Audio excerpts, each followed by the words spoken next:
کہتے ہیں نا، وقت کرتا ہے پرورش برسوں، حادثہ ایک دم نہیں ہوتا۔ آج آپ کو ایک ایسے شہر کی کہانی سناتے ہیں جسے کانکریٹ جنگل کہا گیا۔ اس شہر کی ایک بھی عمارت ایسی نہیں جو مکمل طور پر قانون کے مطابق بنی ہو۔ اس شہر کے 8 ماسٹر پلان بنے۔ یہ شہر میگا سٹی ہے، ملک کی معاشی شاہرگ ہے اور سندھ کا کیپٹل ہے، اور سندھ پاکستان کا وہ واحد صوبہ جہاں 16 سال سے مسلسل ایک ہی پارٹی کے پاس اقتدار ہے۔ پیپلز پارٹی سندھ میں مسلسل 4تھی بار حکومت میں ہے۔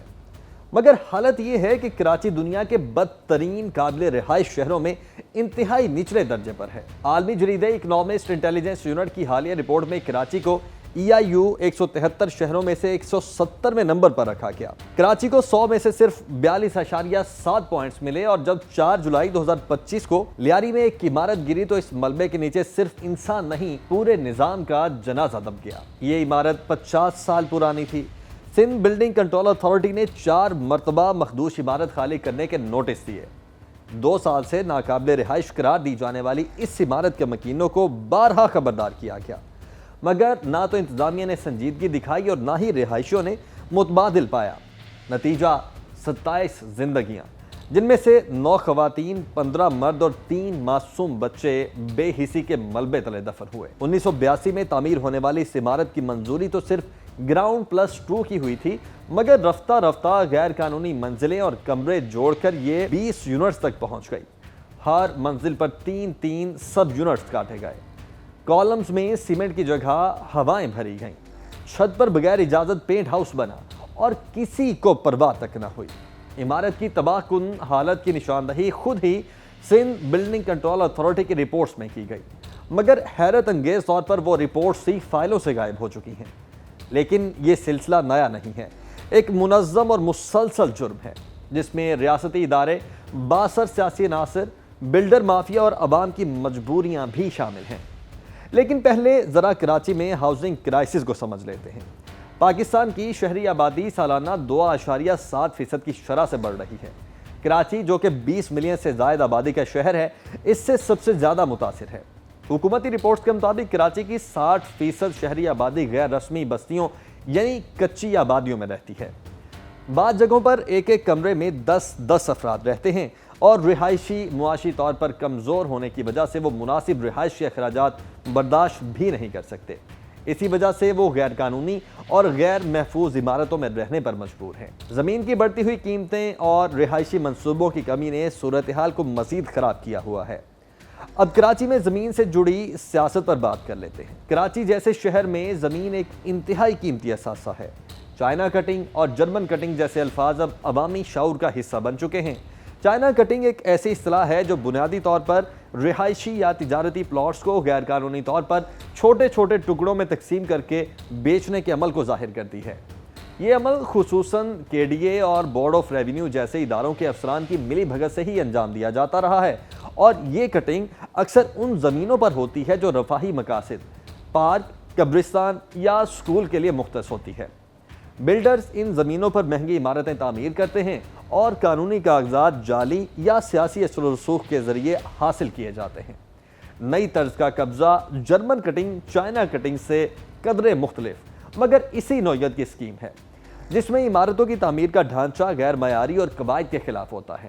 مثلاً ایسی زمین جو صرف گراؤنڈ پلس 1 کے لیے مختص ہو، وہاں 5 یا 7 منزلہ عمارتیں کھڑی کر دی جاتی ہیں۔ بلڈنگ پلان کی منظوری جعلی یا زبردستی حاصل کی جاتی ہے، اور بعد میں جب عمارت گر جاتی ہے تو بلڈر غائب، خریدار پریشان اور ادارے لاچار دکھائی دیتے ہیں۔ سب سے بڑا ظلم یہ ہے کہ متاثرہ افراد ہی الزام کا شکار بھی بنتے ہیں۔ انہیں یہ کہا جاتا ہے کہ انہوں نے بغیر تصدیق کے گھر خریدے، وہ خود ذمہ دار ہیں۔ 2020 سے 2025 کے دوران کراچی میں عمارتوں کے گرنے کے کئی واقعات رونما ہوئے ہیں، جن میں درجنوں افراد جان کی بازی بھی ہار چکے ہیں۔ محض چند روز قبل ہی 30 جون 2025 کو کھارا در میں 6 منزلہ عمارت کی چھت گرنے سے 22 افراد پھنس گئے تھے، جنہیں بعد میں بحفاظت نکالا گیا۔ اس سے قبل 30 اپریل 2025 کو بھینس کالونی میں 3 منزلہ عمارت کے جزوی انہدام نے ایک معصوم 2 سالہ بچی کی جان لی۔ 18 دسمبر 2023 کو مچھر کالونی میں گیس سلنڈر دھماکے کے نتیجے میں عمارت گرنے سے 3 افراد ہلاک اور 17 زخمی ہوئے۔ 11 अक्टूबर 2023 को शाह फैसल कॉलोनी में ज़ेर तामीर इमारत गिरने से 5 मजदूर अपनी जानों से हाथ धो बैठे। 12 अप्रैल 2023 को न्यू कराची में एक फैक्ट्री में आग लगने के बाद इमदादी कार्रवाई के दौरान इमारत गिरने से 4 बहादुर फायर फाइटर्स शहीद हुए। सबसे अलमनाक हादसा मार्च 2020 में गुलबहार के डॉक्टर जमाल फातिमा अपार्टमेंट्स का था, जहां पर गैर कानूनी तौर पर तामीर करदा 5 मंजिला इमारत गिरने से 27 अफराद हलाक हुए। सिंध बिल्डिंग कंट्रोल अथॉरिटी के मुताबिक कराची में 588 इमारतें ऐसी हैं जिन्हें खतरनाक करार दिया गया है। डिस्ट्रिक्ट ईस्ट कराची में 14, वेस्ट कराची में 2, कुरंगी में 18 और किमाड़ी में 24, मलीर में 5 और सबसे ज्यादा साउथ कराची में 456 इमारतें खतरनाक करार दी गई हैं। लियारी में 107 ऐसी इमारतें हैं जिन्हें खतरनाक करार दिया गया है। इस सानहे के बाद मजीद 51 इमारतों को गिराने की हिदायत भी दी गई हैं।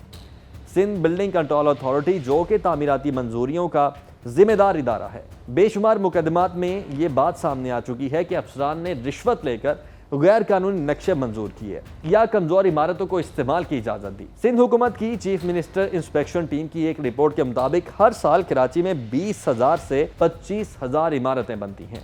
SBCA सिर्फ 20 से 30% को रस्मी मंजूरी देता है।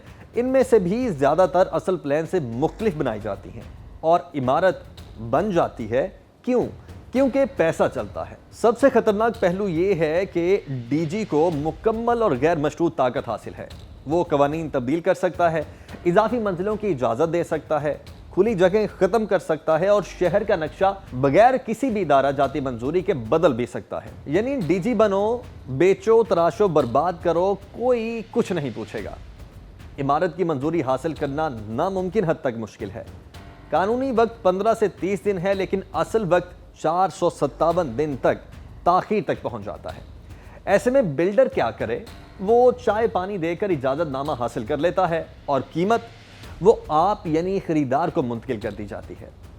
बिल्डर कहते हैं कि अगर रिश्वत का निजाम ना हो तो प्रोजेक्ट लागत कम से कम 25% कम हो जाए। कानून कहता है कि SBCA से इमारत मुकम्मल होने के बाद इजाजत लेना जरूरी है। हकीकत यह है कि गुज़श्ता 3 सालों में सिर्फ 1975 कंप्लीशन प्लान इमारतों को दिए गए हैं, मगर 86% इमारतें बगैर किसी प्लान या इजाजत के आबाद हो चुकी हैं। इनमें से 13.6% को जुर्माना देकर कानूनी बनाया गया है। यानी जुर्म करो, पैसे दो, सब कानूनी हो जाएगा। SBCA का मुआयना और बुलडोजर अब कानून नाफिज करने का अमल नहीं, बल्कि धमकी देने और पैसे बटोरने का तरीका है। 2021 से 24 के दरमियान 5,313 इमारतों का मुआयना किया गया। सिर्फ 7% को नोटिस दिया गया। 3,383 इमारतों पर इन्हेदाम का हुक्म, 1,723 इमारतें रेगुलराइज यानी रिश्वत लेकर उन्हें पास किया गया। SBCA के पास खतरनाक इमारतों की फहरिस्त तो है, मगर अमली हिकमत अमली नहीं है।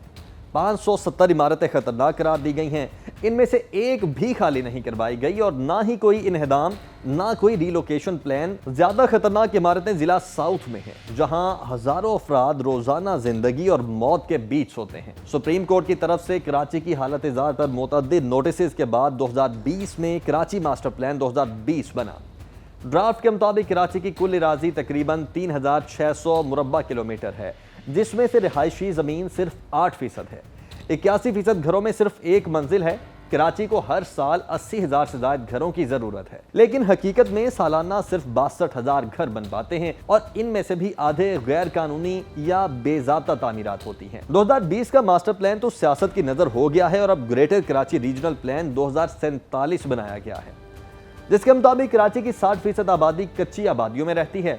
इन बस्तियों में ना तो पक्की सड़कें हैं और ना ही पानी की निकासी का कोई निज़ाम है और ना ही स्कूल और ना ही हॉस्पिटल, ना ही तहफ़्फ़ुज़ है। DGs ने 2019 से 2023 के दौरान दर्जनों खुफिया तरामीम की, जिन्होंने कराची की साख्त को बदल दिया। जैसे फ्लोर एरिया रेशो को बढ़ा दिया गया, खुली जगहें कम की गई, मंजिलों की हदें खत्म, पार्किंग लाजमी, जगहें कम। ये सब तरामीम बगैर किसी माहौलियाती या ट्रैफिक असरात के जायजे के ही की गई। नतीजा, लियारी की गिरी हुई इमारत सिर्फ सीमेंट और ईंटों की कब्र नहीं थी, वो एक सिसकते हुए निजाम की अलामत थी। इस रिपोर्ट को बनाने वाले शाहमीर खान भुट्टो अब SBCA के नए डायरेक्टर जनरल हैं। आज भी 585 से ज्यादा खतरनाक इमारतें कराची में खड़ी हैं, हर एक बम की तरह टिक टिक कर रही है।